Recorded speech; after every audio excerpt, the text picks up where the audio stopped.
नमस्कार साथियों, स्वागत है आप सभी का अंकित इंस्पायर इंडिया पर। मैं हूं अंकित अवस्थी।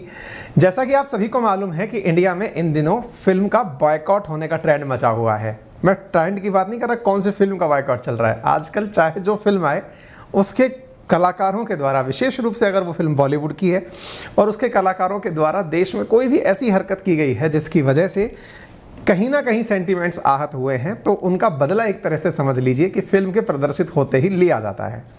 ऐसा ही इन दिनों का ट्रेंड चल रहा है। फिल्म आई हुई है ब्रह्मास्त्र। ब्रह्मास्त्र जिसको बॉलीवुड की अब तक की सबसे महंगी फिल्म कहा गया है, उसका भी बायकॉट का ट्रेंड चलना शुरू हुआ। अब बायकॉट का ट्रेंड चलना शुरू हुआ तो क्योंकि मैं अब तक 2-3 वीडियोस कर चुका हूं बायकॉट के ऊपर, मैं लाल सिंह चड्ढा के ऊपर कर चुका हूं, रक्षाबंधन के ऊपर कर चुका हूं, तो अब मैं आपको ये भी बताने जा रहा हूं कि जो बायकॉट का ट्रेंड चलता है ना, उससे भी इनका कोई नुकसान होता है कि नहीं होता है, ये थोड़ा हम जान लें। निश्चित ही नुकसान होता है, लेकिन जो हम ये मानते हैं कि ये तो एकदम ही बर्बाद हो गए, मिट गए, ऐसा कुछ है नहीं। कुछ चीज़ें हैं जो आप सबको पता रहेंगी तो सेशन में आपको थोड़ा इंटरेस्ट बना रहेगा। तो आज का जो हमारा सेशन है ना, कि रिलीज़ होने से पहले ही फिल्में पूरी रकम कमा लेती हैं। यानी कि फ्लॉप होने पर, अगर आपने किसी फिल्म का नाम फ्लॉप सुन लिया कि भाई बायकॉट कर दिया, फिल्म फ्लॉप हो गई, सब कुछ होने के बावजूद भी वो फिल्म जो है ना वो घाटे में नहीं रहती। ऐसा अक्सर फिल्मों के साथ होता है। तो चलिए आपको थोड़ा विस्तार से इस कहानी की चर्चा करते हैं। तो ब्रह्मास्त्र फिल्म आ चुकी है। कहा जा रहा है कि बॉलीवुड की अब तक की सबसे महंगी फिल्म है, भारत की तीसरी सबसे महंगी फिल्म है और बॉलीवुड की पहली सबसे महंगी फिल्म है ब्रह्मास्त्र। जिसमें ये जो आप देख रहे हो ना, ये जितने प्रकार के बम गोले से फट रहे हैं, ये तेजी से जो आग उग रही है, इन सबको अगर आप नोटिस करो तो ये वीएफएक्स का इफेक्ट है। और इस वीएफएक्स के इफेक्ट के अंदर 150 करोड़ रुपए खर्च किए गए हैं इंडिया के अंदर। अगर हम बात माने तो इस फिल्म के रिलीज होने के बाद जो फर्स्ट डे की ओपनिंग आई, वो फर्स्ट डे की ओपनिंग कलेक्शन में इसने बहुत सी फिल्मों को पीछे छोड़ दिया है। संजू, टाइगर जिंदा, चेन्नई एक्सप्रेस जैसी फिल्मों को पीछे छोड़ते हुए पहले ही दिन में इसने 36 करोड़ रुपए की कमाई कर ली है। तो ये जो इसने कलेक्शन किया है, पहले ही दिन के आंकड़ों में बढ़िया कलेक्शन किया है। ऐसी स्थिति में बड़ा सवाल ये बनता है कि फिल्म का फ्लॉप होना, ट्रेंड करना, क्या है ये सारी कहानी, हम बताएंगे आपको। लेकिन थोड़ा सा इतना जानकारी प्राप्त कर लीजिए कि इंडिया में अब तक की सबसे महंगी फिल्म थी आरआरआर, उसके बाद में थी 500 करोड़ की बनी हुई 2.0 जो कि रोबोट वाली फिल्म थी। तीसरा जो है वो ब्रह्मास्त्र है। ये तो भारत के अंदर तीसरे नंबर पर है। और जब बॉलीवुड के अंदर अगर हम बात करें तो बॉलीवुड की सबसे पहली फिल्म जो है ना ये महंगी, ये ब्रह्मास्त्र है। रणवीर कपूर इसके अंदर एक्टर है। और इसके बाद ठग्स ऑफ हिंदुस्तान, हालांकि ये फिल्म फ्लॉप हो गई थी। लेकिन इन्हीं सेशन के अंदर हम चर्चा करेंगे कि फिल्म का फ्लॉप होना किस तरह से डिसाइड किया जाता है और जो खर्चा इनका हुआ होता है वो वसूल कैसे होता है। ये सारी बात समझेंगे। जब बात पैसे की हो रही है तो थोड़ा पैसा आपकी भी कमाने की बात कर ली जाए। तो तैयार हो जाइए, आप लोगों के लिए रीलेवल बाय अनअकैडमी लेकर आया है जॉब अपॉर्चुनिटी। जॉब अपॉर्चुनिटी का मतलब क्या है? ये एक ऐसा प्लेटफॉर्म है जहां पर 800 से ज़्यादा कंपनीज, बड़ी बड़ी स्टार्टअप कंपनी जो हैं, वो अपने लिए जब एम्प्लॉय हायर करती हैं तो रीलेवल बाय अनअकैडमी के थ्रू जिन लोगों ने अपने टेस्ट में 1000 में से 500 से ज़्यादा नंबर प्राप्त किए होते हैं, उन्हें ये कंपनी अपने यहाँ पर जॉब पर रख लेती हैं। तो यदि आप में से कोई भी साथी जॉब पाना चाहता है ऐसी प्राइवेट कंपनीज़ में, और वो भी मात्र 15 दिन के भीतर, तो इसका सबसे बेस्ट तरीका ये है कि आपको कमेंट बॉक्स में एक लिंक दिया गया है, उस लिंक पर जाइए, क्लिक करिए और एग्ज़ाम में बैठ जाइए। ये एग्ज़ाम एनी टाइम, कभी भी, कितनी भी बार दिया जा सकता है। यदि आप 1000 नंबर के टेस्ट में से 500 से ज़्यादा नंबर लेकर आ जाते हैं तो आप भी सोनिका आहूजा की तरह जॉब पाने में कामयाब हो जाएंगे। सोनिका आहूजा जिन्होंने 1000 में से 523 नंबर प्राप्त किए, रीलेवल बाय अनअकैडमी पर बिजनेस डेवलपमेंट एग्जीक्यूटिव का बनकर के ये लोमोस एंटरप्राइजेस प्राइवेट लिमिटेड में वर्तमान में जॉब कर रही हैं। दैट मीन्स यदि आप भी चाहते हैं इस प्रकार से एक जॉब करना जो कि बहुत सारे प्रकार के ऑप्शंस ऑपरेट करता हो। उदाहरण के लिए, यदि आप में से कोई व्यक्ति है जो सेल्स के अंदर काम कर रहा है, उसे लगता है कि सेल्स बोरियत भरा काम हो गया, मुझे एचआर में जाना चाहिए। किसी को एचआर को लगता है कि यार एचआर बोरियत भरा काम हो गया, मुझे मैन्युफैक्चरिंग में जाना चाहिए।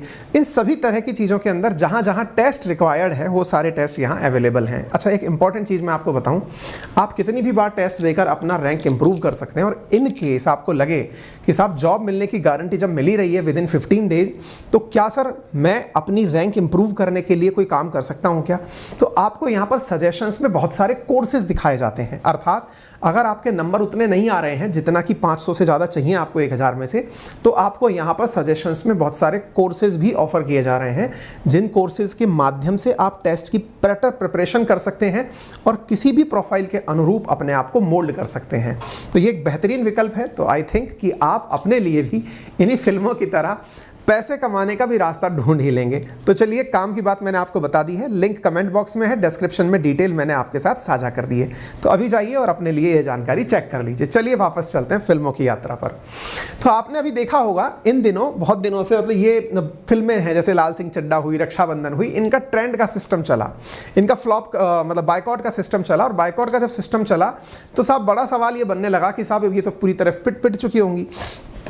इस बात को आप समझें उससे पहले मैं आपको थोड़ी सी गणित समझा देता हूँ फिल्म की गणित ये है मित्र कि जब कोई फिल्म बनकर तैयार होती है ना, तो हो सकता है आप में से बहुत से लोग इन बातों को जानते हो, लेकिन मैं कुछ बेसिक जानकारी आपको दे देता हूँ। आपको लगता है कि फिल्म के अंदर जो कलाकार काम कर रहा है सब कुछ वही है। जी नहीं, फिल्म के अंदर कलाकार बिल्कुल वैसे ही है जैसे क्लास के अंदर मैं आपके सामने खड़ा होकर के कुछ बोल रहा हूँ, लेकिन इतना भर कर देने से ही सारा काम नहीं होता।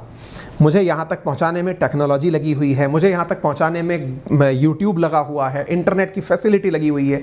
ऐसे ही जब कोई फिल्म बनकर तैयार होती है तो उसके अंदर टेक्नोलॉजी भी लगती है और साथ में कलाकार के साथ साथ पूरा सेट जो बनकर तैयार होता है, बहुत सारे कारीगर जो काम कर रहे होते हैं, कहीं विदेशी जगह पर जाके शूटिंग करनी होती है तो उसमें पैसा लगता है। इन तमाम चीज़ों को करने के लिए एक व्यक्ति का धन लगता है, जिसे प्रोड्यूसर कहते हैं। प्रोड्यूसर फिल्म के अंदर धन लगाता है और वो फिल्म को बढ़िया जगह पर शूट करके तैयार करवाता है। बड़ी मात्रा में लोग काम करते हैं, 6-6 महीने तक फिल्म का निर्माण होता है, तब जाकर एक फिल्म का निर्माण होता है, 2-2.5 घंटे की फिल्म बनती है। प्रोड्यूसर का काम हो गया, एक्टर ने अपनी फीस ले ली, ये फिल्म की लागत में काउंट हो गया। ठीक है, जितने भी लोग कर्मचारी थे सबकी फीस हो गई, तनख्वाह हो गई, ये फिल्म की लागत में काउंट कर लिया गया। अब होती है बारी यहाँ से आगे फिल्म को बेचने की। तो क्या फिल्म का प्रोड्यूसर ही फिल्म को बेचने निकल पड़ता है क्या? जी नहीं। अब यहाँ से एक और बंदे की एंट्री होती है जिसे नाम दिया जाता है डिस्ट्रीब्यूटर। अभी डिस्ट्रीब्यूटर कौन होता है? देखिए, भारत में 2 तरह से फिल्में दिखाई जाती हैं, एक सिंगल स्क्रीन पर और एक मल्टी स्क्रीन पर। अब ये क्या होता है? आपने देखा होगा आपके छोटे शहरों में, पुराने शहरों के अंदर आपने देखा होगा थिएटर के अंदर केवल एक जगह पर केवल एक थिएटर ही होता था, वहाँ मॉल जैसा कुछ नहीं होता था। आजकल जब आप देखते हैं तो किसी मॉल में आप जाते हैं, वहाँ पर 8-10 स्क्रीन लगी होती हैं, एक theatre number 1, theatre number 2, theatre number 3 ऐसे करके चल रहा होता है। तो मल्टीप्लेक्स जिसके अंदर बहुत सारी पिक्चर हॉल्स लग रहे हैं और एक थिएटर सिंगल स्क्रीन, ठीक है, इंडिया में आज भी ये दोनों रन करते हैं। इन दोनों में आपकी जो फिल्म पहुंचती है इससे पहले एक और व्यक्ति आता है जिसको आप डिस्ट्रीब्यूटर कहते हैं। वो डिस्ट्रीब्यूटर क्या है? वो एक प्रकार से समझ लीजिए कि जैसे किताब आपने बना दी, किताब छप करके मार्केट में आ गई, अब आप बुक सेलर के पास जा रहे हैं कि ले भाई अब इनको ग्राहकों तक पहुंचा देना। तो एक बहुत बड़े डिस्ट्रीब्यूटर ने वो सारी किताबें जैसे आपसे खरीद ली हों, ऐसे फिल्म के अंदर फिल्म के राइट परचेज कर लेता है डिस्ट्रीब्यूटर। सर वो कितने के परचेज करता है? जितना आपकी लागत आई है उतने के? नहीं। अब डिस्ट्रीब्यूटर बैठ करके थिएटर में सबसे पहले आपकी फिल्म को देखता है, बढ़िया तरीके से ये देखता है कि आपकी जो फिल्म बनी है वो फिल्म वाकई में इस लायक है कि नहीं। जो आप बता रहे हो कि मैंने 400 करोड़ लगा दिए, 500 करोड़ लगा दिए, क्या ये फिल्म उस लायक है कि नहीं? तो डिस्ट्रीब्यूटर में इस बात की समझ होना बहुत ज़रूरी है कि फिल्म के अंदर जो लगाया गया है वो निकल पाएगा या नहीं। फिर डिस्ट्रीब्यूटर उस मालिक से बोलता है कि देखिए साहब, मेरे पास 2 तरीके हैं आपको पैसे देने के। एक तरीका तो है कि मैं आपको एडवांस पेमेंट कर दूं। एडवांस का मतलब ये हुआ कि अभी मान लो कि आपकी 500 करोड़ की फिल्म है, मैं आपको 600 करोड़ दे देता हूं अभी। अगर 500 करोड़ से ऊपर की निकल गई, 500 करोड़ से ज़्यादा कमा ले गई, तो जो 100 करोड़ रुपए एक्स्ट्रा मैंने आपको दिए हैं उसमें से अपन दोनों बांट लेंगे कि भाई इतना परसेंटेज आपका, इतना परसेंटेज मेरा। अगर मान लो ये फेल मार गई तो जितना पैसा मेरा घाटा लगा वो आप मुझे वापस दोगे। तो ये तो हो गया एक तरीका जिसमें कि एडवांस पेमेंट किया जाता है। दूसरा तरीका होता है मिनिमम गारंटी का तरीका। मिनिमम गारंटी का तरीका मतलब क्या होता है? मिनिमम गारंटी का तरीका ये है कि भाई बनाने वाले ने, प्रोड्यूसर ने कहा उस डिस्ट्रीब्यूटर से कि भाई सुन, मेरे को ना कुछ नहीं चाहिए, ये 500 करोड़ में फिल्म बनकर आई है, मुझे 550 करोड़ दे दे। अब तो इससे 1100 करोड़ कमा या इससे 100 करोड़ कमा, मुझे मतलब नहीं है। तो ये जो दूसरा तरीका है दैट इज मिनिमम गारंटी। इसमें क्या होता है? एक प्रकार से सिक्योरिटी मिल गई बेचने वाले को कि हाँ भाई मेरे पैसे तो निकल गए, अब तुम जानो, तुम्हारा काम जाने। ठीक है साहब? तो यहाँ पर हो गया दूसरा तरीका। अब आप पूछेंगे फिर ये डिस्ट्रीब्यूटर पैसे कैसे कमाता है? डिस्ट्रीब्यूटर लगाता है पूरा दिमाग। अब वो क्या करता है कि अब भैया पैसे तो कमाने हैं, वो पूरी तरह से पहले माहौल बनवाता है। माहौल के अंदर ये बायकॉट भी होता है। आप पूछेंगे बायकॉट भी माहौल का हिस्सा है? बिल्कुल। आपकी नज़र में कोई फिल्म आए इसके लिए ज़रूरी है या तो आपसे तारीफें ली जाए या आपसे विरोध करवाया जाए। दोनों ही बातों से लोगों की चर्चा में आप जरूर आ जाते हो। समटाइम्स आप ये जानने की जिज्ञासा करने लगते हो कि यार ऐसा भी क्या है जिसकी वजह से इतना विरोध हो रहा है। जैसे पद्मावत नाम से एक फिल्म आई थी जिसका कई राज्यों में विरोध हुआ था, लेकिन वो ब्लॉकबस्टर साबित हुई। क्यों? क्योंकि जब कई राज्यों में वो फिल्म लगी ही नहीं तो लोग दूसरे राज्यों में ज्यादा टिकट पर जाकर उस फिल्म को देखकर आए कि यार ऐसा भी क्या है जो इसमें मना हो रहा है। जब कहते हैं ना कोई चीज अगर सेंसर हो जाती है तो फिर मन करता है कि यार क्या चीज सेंसर हुई, चलो देखते हैं। वो जिज्ञासा है ना, किसी को मना करने के बाद उसका ईगो जाग उठता है, वही वाली चीज है। तो एक प्रकार से ये भी एक तरीका है। हालांकि इसमें यह कहना गलत होगा कि डिस्ट्रीब्यूटर से कहा जाता है कि तुम ये माहौल बनवाओ, लेकिन किस तरह की कुछ मतलब बात चर्चाओं में रहती है। एनीवे, फिर डिस्ट्रीब्यूटर एक और तरीका अपनाता है और वो तरीका क्या होता है? वो कहता है कि भाई देखो बात ऐसी है कि फिल्म को अब हम बेचने के लिए निकलेंगे आगे। अब आगे निकलने का मतलब यह है कि डिस्ट्रीब्यूटर जो है वो इन सारे मल्टीप्लेक्स वालों को बुलाता है अपने पास, जैसे पीवीआर सिनेमा है या आइनॉक्स सिनेमा है, इन सबको अपने पास बुलाता है और कहता है कि देखो भाई फिल्म इतने की ले ली है अपन ने, मुझको आप लोगों से ये पैसा चाहिए। अब आप लोग क्या करो कि इस फिल्म को अपने पास ले जाओ, क्योंकि आप सब ने इंटरनेट के थ्रू टिकट बुक करते हो, विंडो से टिकट बुक करते हो, कच्चा माल है नहीं क्योंकि टिकट कटता है। तो अब आप एक काम करो, अपने यहाँ पर इस फिल्म को लेकर चले जाओ और लेकर जाने के बाद हर वीक हम लोग हिसाब करेंगे कि कितने के टिकट बिके। ठीक है ना? तो इस प्रकार से उस डिस्ट्रीब्यूटर से आगे मल्टीप्लेक्स वालों के पास और सिंगल स्क्रीन वालों के पास फिल्म पहुंच जाती है और वहां जाकर के फिर पैसे का कलेक्शन चेक किया जाता है वीकली। इसलिए आपने फिल्मों के बारे में जब सुना होगा ना तो ऐसे सुना होगा, पहले हफ्ते में इतना कलेक्शन, दूसरे हफ्ते में इतना कलेक्शन, इस प्रकार की जानकारी सुनी होगी। फिर आप सवाल पूछेंगे लेकिन सर ये तो फिल्म देखने आएगा तभी तो पैसा मिलेगा किसी को। नहीं नहीं नहीं, रुकिए जरा। अब यहां पर डिस्ट्रीब्यूटर एक गेम और करता है और वो क्या है? जब ये माहौल बनी रहा होता है तो डिस्ट्रीब्यूटर कहता है कि यार फिल्म अगर जनता ने देख ली, उसके बाद पता नहीं बाद में कोई आएगा नहीं आएगा क्या होगा, एक काम करते हैं लोगों से एडवांस बुकिंग करवा लेते हैं। अब ये एडवांस बुकिंग क्या होती है? एडवांस बुकिंग का मतलब है कि पहले ही पैसा निकलवा लो इनसे। पहले पैसा कैसे निकलवा ले? बोले एक काम करो, 7 दिन पहले से टिकट बेचना शुरू कर दो। तो 7 दिन पहले से टिकट बेचना शुरू हुआ, that is advance booking. Film देखने के बाद क्या होगी नहीं पता, लेकिन एडवांस बुकिंग से ही लोगों का पैसा निकलवा लो। ऐसा हाल ही में हुआ, एक साउथ की फिल्म आई थी विक्रम, जिसने जितने की वो फिल्म बनी थी उतना पैसा तो उसने एडवांस बुकिंग से कमा लिया, है ना? कमल हसन की फिल्म थी, अभी जून में रिलीज हुई थी, शायद आपने देखी हो। अच्छा, फिर दूसरा तरीका क्या होता है?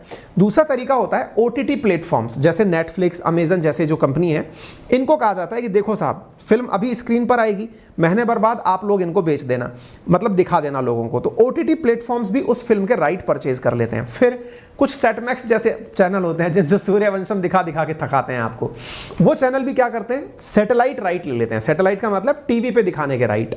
तीसरा तरीका होता है म्यूजिक राइट। जब कोई बहुत बड़ी फिल्म बनी होती है, उसमें बहुत सारा म्यूजिक लगा होता है, तो म्यूजिक को परचेज करने के लिए बड़ी बड़ी कंपनी जैसे टी सीरीज है या फिर कोई बहुत बड़ी कंपनी सोनी है, जी है, ये सब कंपनी उस राइट को खरीदने के लिए बोली लगाती हैं।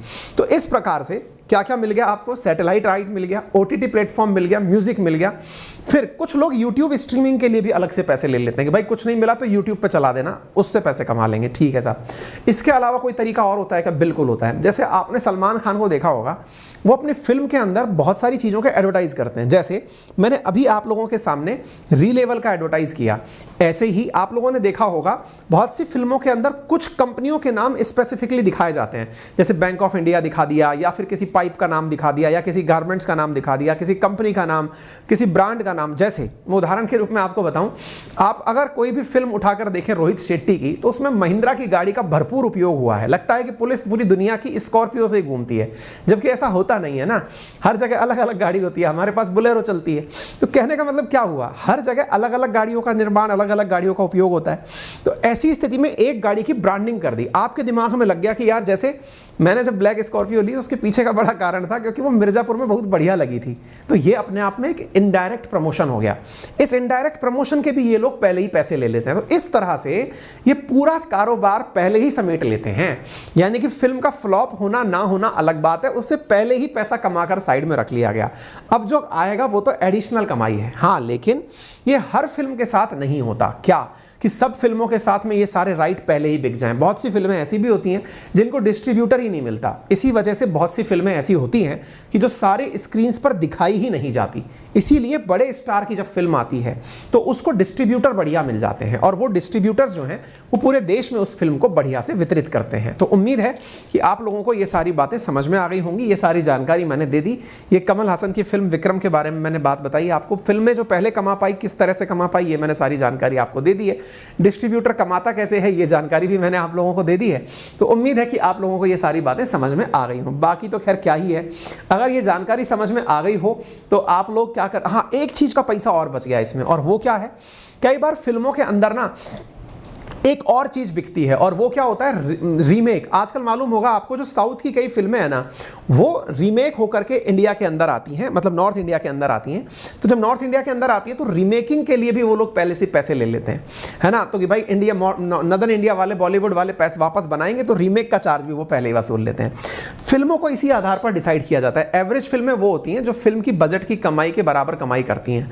सेमी हिट कहा जाता है जो फिल्म में जितनी लागत आई है उससे 110 से 120% ज़्यादा कमा पाए। 120 से 130% ज़्यादा कमाने वाली, जितनी लागत है उससे थोड़ा सा एक्स्ट्रा कमाने वाली हिट। फ्लॉप कहलाती है अगर बजट ना निकाल पाए। ब्लॉकबस्टर कहलाती है 150% से ज़्यादा। ऑल टाइम ब्लॉकबस्टर 200% से ज़्यादा, यानी जितनी लागत थी उसका जस्ट डबल कमा गई। तो फिर सुपर हिट और डिजास्टर। डिजास्टर का मतलब है जितना लगा था उसका 10-20% भी नहीं निकाल पाई, तो वो डिजास्टर कहलाती है। ठीक है साहब, तो उम्मीद है कि आपको ये जानकारी समझ में आ गई होगी। जानकारी समझ में आ गई हो तो फिर भाई साहब सेशन को लाइक एंड शेयर करना बिल्कुल मत भूलिए। चैनल पर नए हैं तो चैनल को सब्सक्राइब कर लीजिए, और जो काम की जानकारी मैंने आपको दी है री लेवल को अभी जा करके चेक कर लीजिए। और हाँ, इस कंटेंट की पीडीएफ जो है ना वो हमारे टेलीग्राम, जो कि वेरीफाइड अकाउंट्स हैं, GK by Ankit Awasthi sir और अंकित अवस्थी सर, पर आपको प्राप्त हो जाएगी। आपका समय शुभ हो। धन्यवाद।